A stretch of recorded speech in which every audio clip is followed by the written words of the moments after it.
Hello and welcome to India's EV mission. Global electric vehicle sales have grown by 61% this year. China's BYD Auto overtook Tesla to become the top-selling EV brand globally. In India, 582,625 EVs were sold till August this year, and that's already 46% higher than last year. Let's now take a look at the India EV market. There are over 15 lakh electric vehicles on the roads out of approximately 30 crore vehicles. The percentage is just 0.5%, but year on year, the number is growing quite fast. If in 2021, 3.14 lakh EVs were registered, that number has grown to 5,82,000. That is an 85% growth in EV sales over 2021, and 2022 isn't even over yet. Overall, EV penetration compared to total vehicles registered has increased from 1.8% to 4.5%, but it's really the two-wheelers which are driving India's EV story. 488% increase in electric two-wheeler sales compared to 38,550 electric two-wheelers sold till August last year. Over 227,000 electric two-wheelers have already been sold. Primarily, 3 government schemes and several state government schemes are driving EV adoption. Under FAME, 10,000 crore has been allocated to electric vehicle subsidies, and to date, 5,76,000 vehicles have been incentivized. Let's not forget, close to 15 states have their own EV policies, which are also pushing EV adoption. Delhi's electric vehicle adoption at 11% is the highest in the country.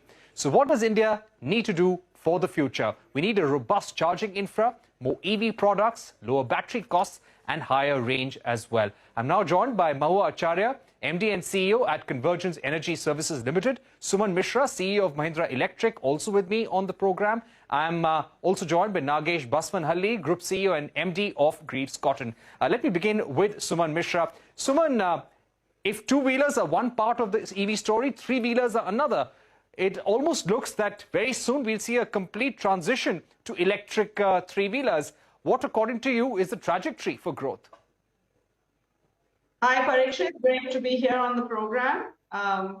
Congratulations to all, or happy EV Day, World EV Day. Yes, as you mentioned, we are seeing an increased penetration of electrification in the three-wheeler category. But again, we are in the very early stages. We are around, let's say, 5-6% of the L5 category of electrification. And we do expect significant growth going forward, looking at the month-on-month trajectory. I'm hopeful that we'll touch about 30% electrification in FY25 and much more higher from there. This is truly being driven by customer demand, as well as increased availability and supply, newer and newer products coming into the market. And we just hope that the trajectory will accelerate significantly in the coming days. Okay, give us a sense of the future investments being made by Mahindra Electric in terms of last mile mobility. Yeah. The biggest chunk of the investment is happening in a capacity creation. As we just mentioned, the demand is significant, and today the demand is leading the supply. So we are making significant investment in capacity creation, whether it is in our own manufacturing facility or in the supplier facility creation. The second big investment is happening in product development. We need to continue to innovate to stay in the leading the curve of electrification, and therefore we are doing investments in product, but also in terms of aggregates as well. So that's another big chunk of investment. And overall, in our channel, in infrastructure, everywhere, there is a lot of investment. And while I cannot disclose the exact number, it is quite significant and is expected to grow in the next few years. Right. Now, in terms of charging infrastructure, how important is that for India's larger EV adoption? Yes, today, if we look at the total number of vehicles registered, 4.5% is the EV adoption. But out of total vehicles on the road to date, only 0.5% are EVs, Suman. So what would we need to increase this number in the next 5-6 years? Is charging the key? A few things, actually. In this category that we're talking about, 2- and 3-wheelers, where you can use the existing charging network. You do not need to create specific power points. You can use the 15 amp socket, which is your microwave socket for the most part. Charging is important, but I do believe that as the volumes increase, India is finding a solution about providing the charging solution. For example, today a lot of kirana shops are setting up charging as an extra revenue stream. There are a large number of startups that are coming up with the different types of box solution for charging. So together we can work and create some comprehensive charging infrastructure. I do not think that it will be a big bottleneck. It's something that all of us are working on, and we shall continue to do it. The other one is financing. More affordable financing is again key to enable EV adoption, because today the DP EMI still is higher than the CNG. So we need to really work on the financing aspect as well. All right. We're also joined by Nagesh.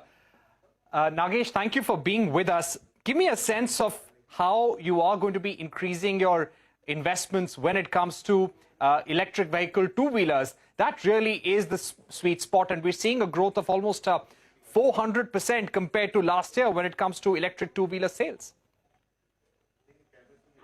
Yeah, good afternoon, and thanks for having me. Like you said, I think the two-wheeler in India, keep in mind, the two-wheeler and the three-wheeler make up more than 80% of the last-mile mobility vehicles. So it's very important what and how we address this market, right, for a better future. In terms of the growth, yes, like Suman talked about, the demand coming in, government incentives, rising fuel prices, a lot of these have contributed to kind of the growing demand and awareness in general increasing. In terms of our own investments, what we have done is over the years, we have done the foundational stuff. We have increased our plant capacity. We have invested in production capacity at our Ranipet facility. We have invested in products. Again, the products that India wants and India needs, right? With the right range, the right features, and the right value proposition. Because at the end of the day, it's the unit economics that works in this segment, both the two-wheeler and three-wheeler. Giving the right TCO is very important.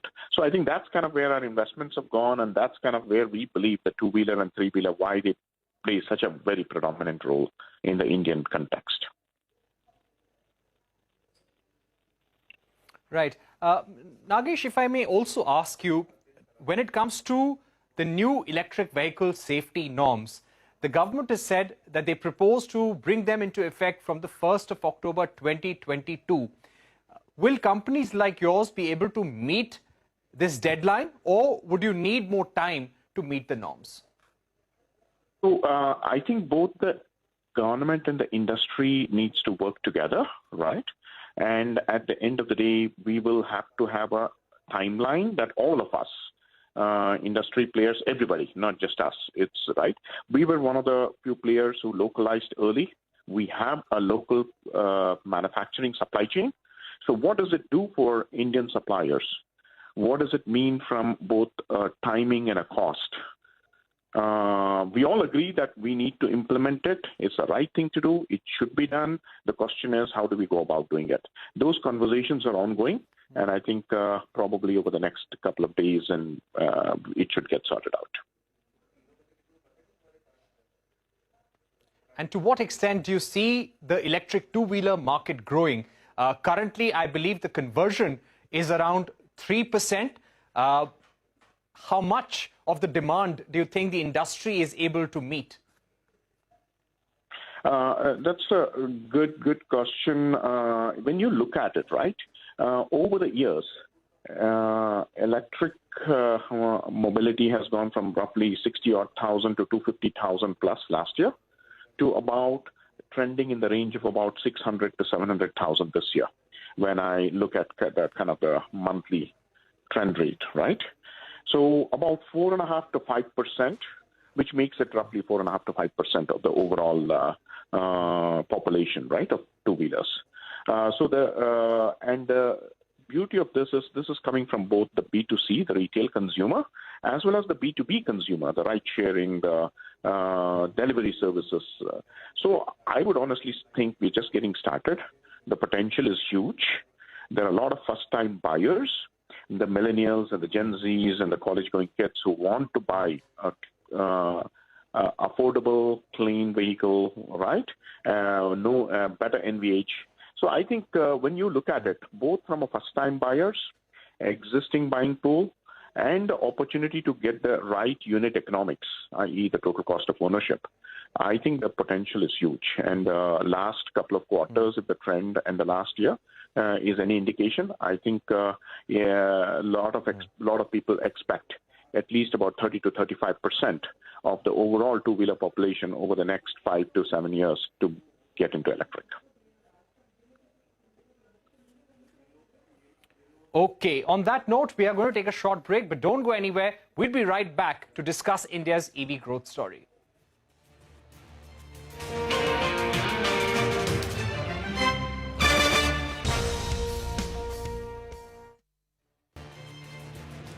All right, we're focusing on India's EV mission. On World EV Day, we're discussing India's EV adoption. Currently, India's electric vehicle adoption is 4.5% of total vehicle registrations in the country as of 2022. Delhi leads the charge. Almost 11% is Delhi's adoption. So highest in the country, highest among all metros. We will be joined by Mahua Acharya of CESL very shortly as well. But let me go back to Suman Mishra of Mahindra Electric. Suman, now in terms of the new EV safety norms, EV testing norms that companies like you will have to adhere to, when it comes to battery testing as well, do you think this will slow down the launch of new models in the market?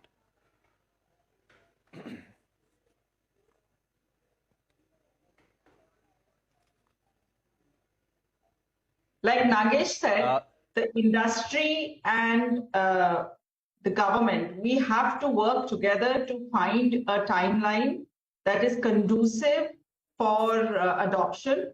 And all I have to say is, we have put 50,000 electric vehicles on the road in terms of three-wheelers. And we as an OEM are extremely cautious about the safety of the vehicle. We do almost 200 tests on our vehicle, including the battery systems, to make sure they are safe. So we believe that, we are always going to be favoring safety. But today, the way we are putting the vehicles out are extremely safe. And in regards to the AIS norms, we will work with the government to ensure that the appropriate policy guidance as well as the timelines are followed.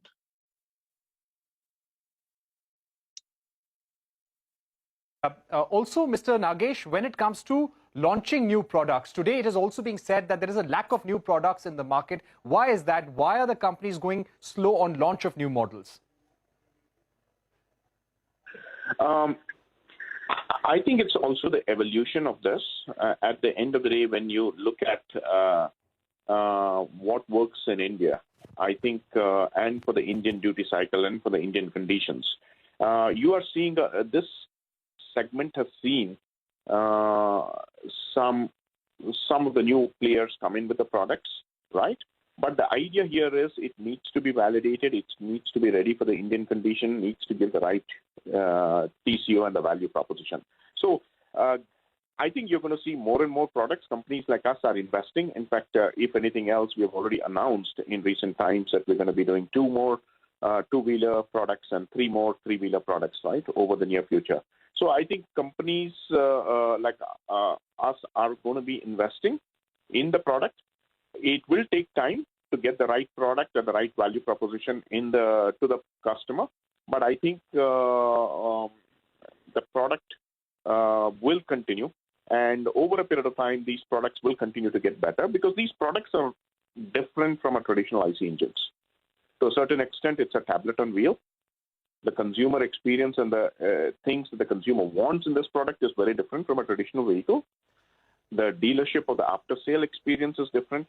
So all right. We just need Nagesh, we've run out of time. I'm going to take quick comments from Suman Mishra and you. Suman, By when do you think we will see a complete transition to electric vehicles in the three-wheeler segment?